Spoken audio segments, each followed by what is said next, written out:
किछि लोकंक पाद और पंजा पाखे सिरागुड़िक नील पड़ जाउथिबार देखिबाकु मिले।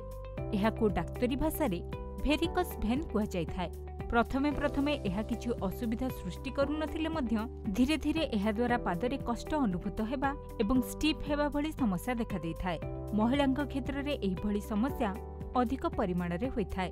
तेबे बेले बेले एही समस्या गुरुतर रूप धारण करे, फलरे चालिबा बुलिबा मध्य असंभव होई पड़े। तेबे एहाकु अणदेखा करिबा अनुचित। आसंतु जानिबा केउ सबु उपाय अपनाइबा द्वारा एहाकु आपण दूर करि परिबे। प्रतिदिन किछि समय व्यायाम करंतु, निज ओजन उपरे ध्यान दियंतु। ओजन अधिक थिले कम करिबा पई चेष्टा करंतु। भोजन रे अधिक फाइबर युक्त खाद्य ग्रहण करंतु। खाद्य रे कम लुण खांतु। हिल और टाइट जूता पिंधंतु नाही।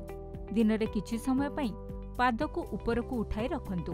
अधिक समय गोटिए पोजिशन ने बसी रुहंतु नाही। एही सबु उपाय अपनाइबा द्वारा आपण भेरिकस भेन समस्यार समाधान करि परिबे।